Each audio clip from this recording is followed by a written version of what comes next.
Welcome to the Minnesota Show. My name is Elliot Stevenson. Tonight, we'll take a quick look at how the elections turned out last month. Then we'll examine the newest flare-up of the persistent herpes that is racism in our country.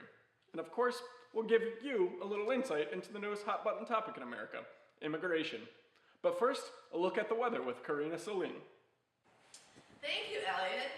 It's colder than a witch's tit out here, but thanks to sub-zero temps, I haven't heard anything about my tits in a while. Frosty air has done more than freeze lakes and convince you that it's okay to sit in your basement and watch Bob's Burgers until spring comes. Winter temperatures have cleared the streets of street harassers.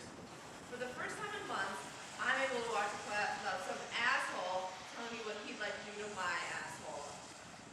With their natural habitat now inhospitable, street harassers have gone indoors to ruin the quality of life of the women that live with them instead of the women on the street. Even though we have to bundle up, let's enjoy this newfound freedom, ladies. Back to the studio to you, Elliot. Thank you, Karina, for that enlightening perspective on the weather. After the slash and burn that was the midterm elections, Minnesota has become the only island of sanity in the Midwest, with both the governor and Senate seats staying Democratic. See you, Illinois! No need to worry, though. For those individuals that enjoy the craziness every now and then, there is always a replacement crazy waiting on the sideline. In this case, it's Big County GOP Chair Jack Whitley, who in an interview referred to Muslims as parasites and stated we should frag them when they travel to Mecca. Thankfully, the Minnesota GOP had a moment of clarity and forced him to resign, so thank God for small miracles. Speaking of the election, we'd like to give a shout out to all the people who are getting out the vote in November. Just like this gentleman, Neville Gordon, who before KSTP blurred his shirt was canvassing the north neighborhood of Minneapolis. Gordon spent 2 weeks in jail for a felony conviction and was using his experience to educate his community that, although you may have a felony, you can vote when you're done with parole. All of that was going great until he posed for a seemingly innocuous photo of Minneapolis Mayor Betsy Hodges. A snapshot that KSTP reporter and closeted racist Jay Coles thought he could turn into a big story by exploiting things of black criminality to politically attack Mayor Hodges for her efforts to get the Minneapolis Police Department to wear body cameras. To, make sure no one else exploited themes of black criminality to shoot people for no reason. On a related note, protests have swept the nation in reaction to verdicts not to indict white police officers who both shot and strangled black men in Ferguson, Missouri and Staten Island. We have some footage of the protests.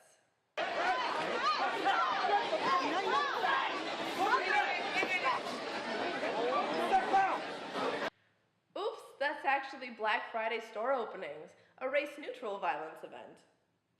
Back in the courts, the jury is thought to have been swayed by the classic adage, if the cop is white, you must not indict. For more on the case, we turn to our racial relations correspondent, Evan Honeywell. Mr. Honeywell, why is it that we can't indict any white police officers on any charges?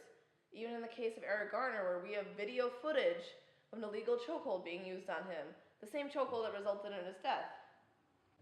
Well, Karina, the thing is, every white kid born in America is given a special gift on the day of their birth. It's the Being White gift pack. And recently, some things have been added to it. Oh, you mean like Unpacking the Invisible Backpack by Peggy McIntosh, the critical essay examining the imbalance that having privilege creates? What is that, some kind of children's book?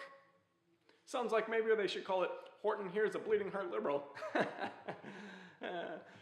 The Being White gift pack includes things such as lower sentences for drug crimes, being able to buy a belt at Barney's without being accused of shoplifting, finding Band-Aids that match your skin color, being able to let your child walk down the street without worrying that they're going to be shot by a police officer.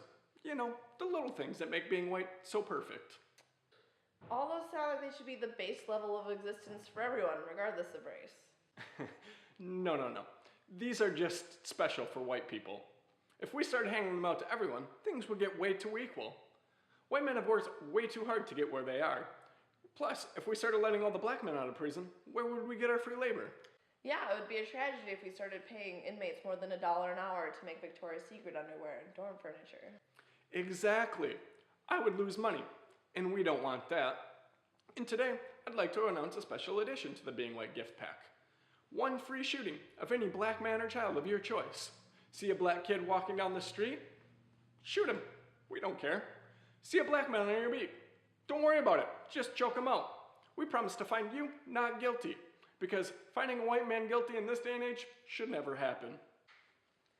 Okay, well, thank you, Mr. Honeywell. That was very enlightening. In other news, President Obama announced recently that he will sign an executive order that would shield over 5 million immigrants from being deported.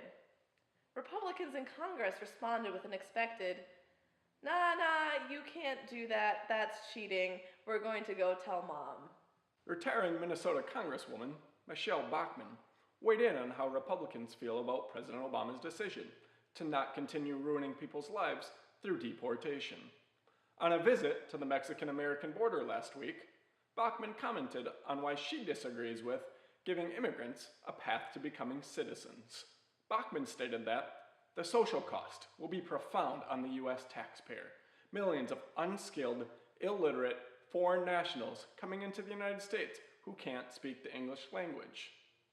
Why, yes, Ms. Bachmann, there may be a portion of foreign nationals that don't speak the English language. That does not mean they are illiterate. It just makes them literate in a different language. Comprende? Oh wait, probably not. And for our heartwarming moment of the month, Senator Mitch McConnell has finally attained his life goal of becoming Senate Majority Leader, as documented in his newly penned biography, Yertle the Turtle. Seriously, go back and read it. I'm not even making it up. Thank you, folks. That wraps up this episode of The Minnesota Show. We'll see you next time.